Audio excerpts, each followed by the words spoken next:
Yo tout le monde, c'est Théox. Aujourd'hui, on va se parler d'un sujet un peu spécial. On va parler des cartes graphiques. Alors, j'ai fait déjà quelques vidéos sur la chaîne en parlant de quelques cartes graphiques qui sortaient à droite à gauche, mais cette fois-ci, je vais vous parler des meilleures cartes graphiques qui valent le plus le coup. Donc voilà, ça va s'intituler comme un peu un top où je vais vous expliquer un peu les avantages et les inconvénients de chaque carte graphique. Mais pour moi, généralement, toutes les cartes graphiques que j'ai choisies pour cette vidéo sont les meilleures. Alors, par contre, je vous préviens, j'ai aussi préparé, ou je suis en train de préparer justement, une vidéo qui va parler des pires cartes graphiques. Ça va être le même concept que celle-ci, mais au sujet inverse. Donc soyez à l'affût, voilà. Mais juste avant, n'hésitez pas à vous abonner à la chaîne, ça fait toujours extrêmement plaisir, likez, commentez, et passons au sujet principal. RX 6400. Alors voilà, on va commencer avec une petite carte graphique plutôt sympathique, qui coûte pas très cher.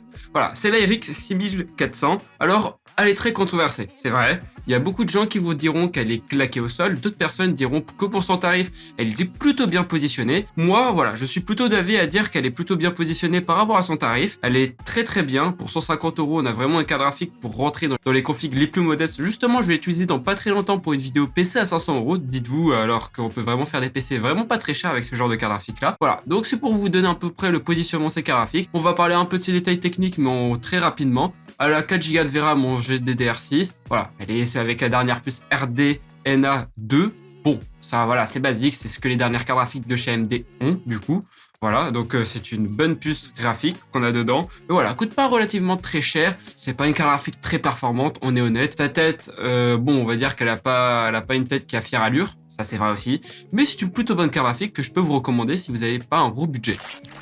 RX 6600. Alors, cette petite carte graphique-là est une grande concurrente à la RTX 3060. La RTX 3060, j'ai décidé de pas la mettre dans ce top-là parce que c'est une carte graphique sans plus, sans faible, je pense, voilà. Elle a pas grand-chose à apporter, ni trop d'inconvénients, donc c'est pour ça que je la mets pas dedans. Voilà, mais ici, on a vraiment une carte graphique qui est un peu moins puissante que quand même une RTX 3060, ça c'est vrai. Elle fera un peu moins, mais franchement, pour le rapport performance-prix, elle est très bien située. Pour 300 €, on a une carte graphique qui est presque positionnée autant performante qu'une RTX 3060. Elle possède 8 Go de VRAM. Bon, c'est pas les 12 Go de VRAM qu'on a sur un RTX 3060, même si la VRAM, ça veut rien dire, parce qu'on a 12 Go de VRAM sur une 3060, alors que sur une 3060 Ti, on en a que du 8, et c'est tombé.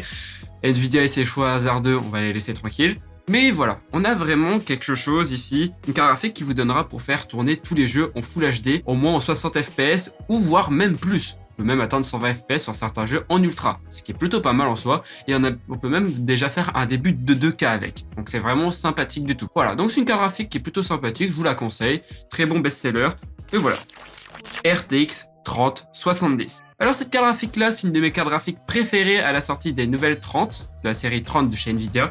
C'est une carte graphique plutôt sympathique accompagnée de 8 Go de VRAM. Sa plus grande spécificité, c'était qu'elle était autant performante qu'une 2080 Ti de chez Nvidia, mais en étant 2 fois moins cher. Voilà, de base, à son prix de sortie en modèle Founder Edition, a coûté 500 €. On va dire avec la pénurie à cause des semi-conducteurs, on est monté facilement à 1200 €, donc on est parti rejoindre le prix de la RTX 3080 Ti de base. Dommage, mais sinon, à part ça, avec les prix actuels à la baisse et tout ce qui va de mieux avec, franchement, elle est redevenue à des prix très intéressants. On peut la retaper à 650 €, 700 €. Je vous mettrai quelques liens en description de chaque carte graphique que je parle, parce que voilà, c'est les cartes graphiques que je conseille tout simplement, que vous pouvez mettre dans votre PC.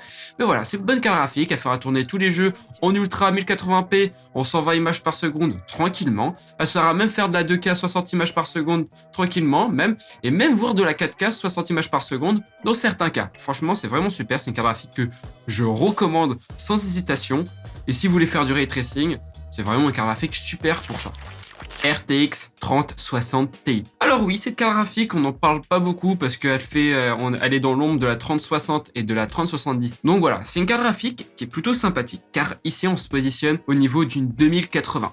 Alors c'est pas la 2080 Ti comme la 3070, mais c'est vraiment le niveau de la 2080. Voilà, c'est vraiment une bonne carte graphique pour un tarif plutôt sympathique. Elle possède 8 Go de VRAM en GDDR6, comme la RTX 3070 en soi. Mais bon, elle possède des avantages. Déjà d'une, elle coûte moins cher, on peut la taper à 500 €. Et en plus, pour ce prix-là, on a des performances égales, voire un peu supérieures à ce que proposait une 2080 et une 2080 Super. Donc c'est vraiment une carte graphique plutôt sympathique pour la fin pour de la 1080p 120 FPS et un peu de 2K 60 FPS. C'est vraiment super, c'est vraiment une carte graphique qui est vraiment faite pour ça. Et je vous la recommande. RTX 3080. Alors ici, on parlerait peut-être d'une des meilleures cartes graphiques de chez Nvidia pour moi, c'est la RTX 3080. Ici, on est vraiment sur l'escadron de ce que Nvidia peut nous proposer. Voilà, c'est la RTX 3080. Bien sûr, elle est accompagnée d'une autre carte graphique, on va se parler juste après, mais on va parler d'abord de la 3080. Ici, on est vraiment sur un modèle colossal. Plus puissant qu'une RTX 3070, c'est logique vu son nom. Voilà, on est vraiment sur une bête de puissance. Ici, on parle même plus de faire de la 1080p 120 images par seconde, on parle de faire de la 2K en 120 images par seconde et de la 4K 60 fps tranquillement. Et même pour pouvoir taper un peu la 8K, mais bon, généralement ça c'est pas très au point. Même la soi-disant RTX 3090 qui est logiquement taillée pour ça, elle le fait pas très bien. Donc bon, vite fait passer dessus, voilà. Mais en tout cas ici on est vraiment sur l'escadron de ce que peut nous proposer Nvidia niveau performance. Voilà, à part si on compte la RTX 3090, celle-là, désolé, je préfère mieux l'oublier. Donc voilà, ici on est vraiment sur une bonne carte graphique, 10 Go de VRAM, parfait pour faire du montage vidéo, parfait pour le gaming, elle est parfaitement polyvalente pour faire toutes tâches différentes. C'est vraiment super, j'ai envie de vous dire. C'est vraiment une très très bonne carte graphique et je peux que vous la recommander. Par contre, elle est faite que pour les budgets assez conséquents. RTX 3080 Ti. Alors la RTX 3080 Ti, c'est le modèle qui est sorti à pas très longtemps en fait. Voilà, elle est là pour se positionner après la RTX 3080 et juste avant la RTX 3090. Alors je vais vous expliquer un peu le concept de cette carte graphique. On a une puce de 3090 Ti. Ici on est vraiment sur une vraie carte graphique qui est vraiment là. Pour moi, ça aurait dû être la carte graphique qui aurait dû clore la gamme d'Nvidia, tout simplement. Il n'y aurait pas dû avoir de 3090 ou de 3090 Ti, c'était vraiment la 3080 Ti qui aurait dû clore cette gamme. Par exemple, moi la gamme 90 chez Nvidia, je la trouve inutile, car bon, ici j'ai plus l'impression que ça s'adresse à des professionnels et non pas à des gamers. Alors que logiquement, cette carte graphique là, par exemple la 3080 Ti, s'adresse quand même à des gamers. Et c'est ça qui est important pour moi. Donc du coup, voilà, c'est une carte graphique qui est plutôt sympathique. 12 Go de VRAM, si je dis pas de bêtises, si, mais j'ai bien révisé mes leçons. Voilà, donc c'est une carte plutôt sympathique, elle fera tourner tous les jeux comme la RTX 3080, mais en mieux, tout coup, avec une stabilité en plus et beaucoup d'FPS en plus. On est vraiment plus rapproché des performances d'une RTX 3090 que des performances d'une RTX 3080. C'est pour ça que je l'ai mis dans ce top, parce que si c'était comme une RTX 3080 de 12 Go avec peu de performance en plus, bon, j'aurais vite tracé mon chemin, mais ici c'est pas le cas. On est vraiment pour se rapprocher des performances d'une RTX 3090 pour beaucoup moins cher. Et donc ça c'est vraiment super pour moi.